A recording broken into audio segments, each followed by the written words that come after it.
도민 여러분, 군산 시민 여러분 반갑습니다. 여기는 현대중공업 군산조선소 정문 앞입니다. 이 앞에서 현대중공업 군산조선소를 어떻게 인식하고 살릴 건지에 대한 고민을 하고 있습니다. 또 현장을 둘러보고 있고요. 그 속에서 해법을 또 찾아가 보겠습니다. 군산 시민 여러분, 도민 여러분 뵙게 돼서 반갑습니다.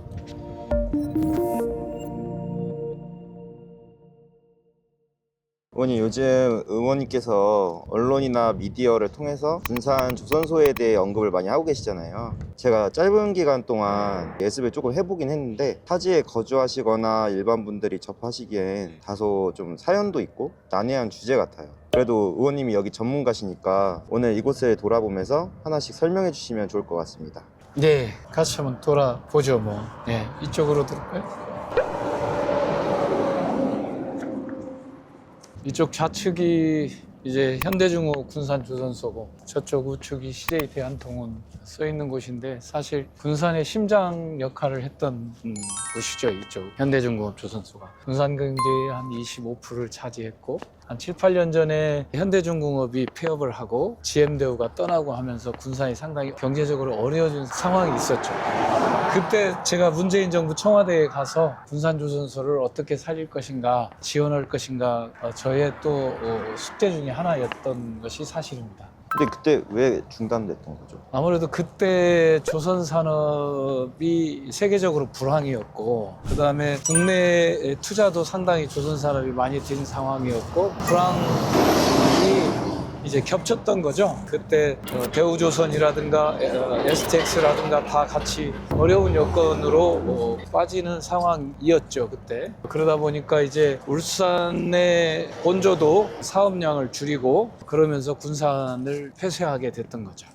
이게 미국의 현 트럼프 정부가 출범할 당시에 마가라는 슬로건을 내걸었었잖아요. 그리고 2025년 7월 우리나라 정부가 그 슬로건에 맞춰서 마스가라는 협력 프로젝트를 제안해서 협상에 타결했다고 하던데 정확히 어떤 프로젝트죠? 마가는 미국을 다시 위대하게라는 뜻인데 미국 제일주의입니다. 이제 과거에는 미국이 세계 평화 수호자로서 어떤 자유진영을 대변하고 연대하고 협력했던 역할을 해왔다면 이제 그것을 포기하고 미국 제일주의, 전통적인 우방국들도 미국 제일주의적 시각 속에서 대하는 거죠. 그러니까 자기의 이익에 부합되면 우방국이고 이익에 부합되지 않으면 우방국.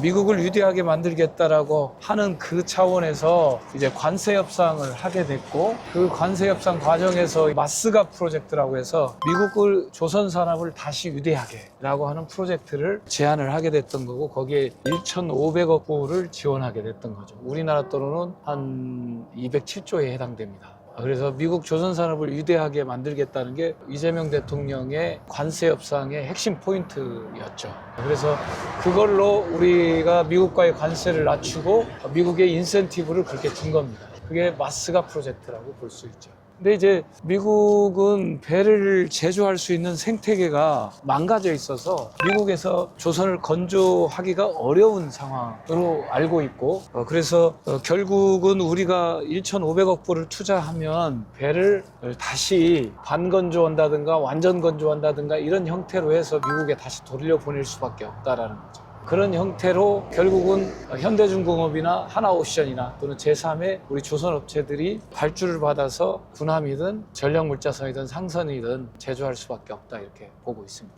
그런데 최근에 이 마스가 프로젝트에 제동이 걸린 것 같더라고요. 미국 국방부 세출법과 관련 법규들로 인해서 미 해군 군함의 해외 건조를 영시적으로 금지한 것 같던데 이에 대해서 좀 설명해 주실 수 있나요? 이제 군함의 건조 문제가 있을 겁니다. 미국 법에 접촉되지 않게 미국 내에서 건조할 수 있는 부분과 또 건조가 불가능한 부분이 있을 겁니다. 그러니까 아까 제가 군함을 한 반절 정도, 70% 정도를 우리가 건조하고 그걸 미국으로 보내는 겁니다. 미국으로 보내면 거기에서 이제 완성을 하는 거죠.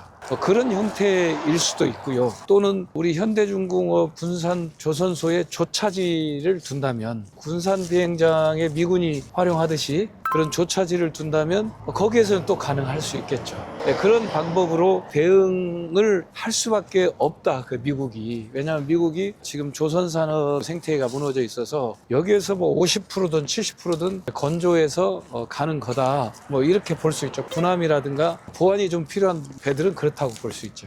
일각에서는 해군 제2 정비창 유치를 위해서 사용하는 것도 하나의 방법이라고 제기되는 것 같아요. 해군 정비창은 정확히 어떤 거죠? 이제 우리 군함들이 고장 났을 때 수리하고 또는 이제 보완하고 뭐 이런 것이죠. MRO에 해당되는 것인데 그런 역할도 할 수가 있죠. 해군 정비창이라는 게 군함에 운영하다가 발생하는 개보수 문제를 여기 군산조선소에서 할 수 있는데 정비창의 수요가 얼만큼 되느냐, 현대중공업 조선소로 완전 풀가동할 수 있는 수요냐라고 했을 때 그것은 조금 많지는 않을 거다 이렇게 보고 있습니다. 결국은 현대중공업 군산조선소를 살리려면 현대는 의지가 없어 보이고 결국 제3자한테 매각을 하고 마스가 프로젝트를 활용해서 이것을 운영하게 하는, 그리고 미국의 군함이나 전략물자선이나 상선을 건조하면서 자립할 수 있는 토대를 마련해가는 그런 과정이 필요하고 필요하면 조차지까지도 배려해서 대응해야 되지 않을까 이렇게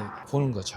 그러면은 그 외의 방법들이 좀 있을까요? 현재는 그런 방법 외에 단순히 조선산업의 활성화를 통해서 도전적인 업체가 여기를 인수해서 하려고 한다, 이런 방법은 쉽지는 않아 보입니다. 오히려 이제 마스가 프로젝트와 연동돼서 정부가 역할을 좀 해줘야 되지 않을까 이렇게 보고 있고, 그래서 지난번에 김민석 국무총리를 만나서 이런 상황을 설명드리고 정부가 역할을 해달라 이렇게 말씀드렸고 살펴보겠다고 말씀을 하셨던 거죠.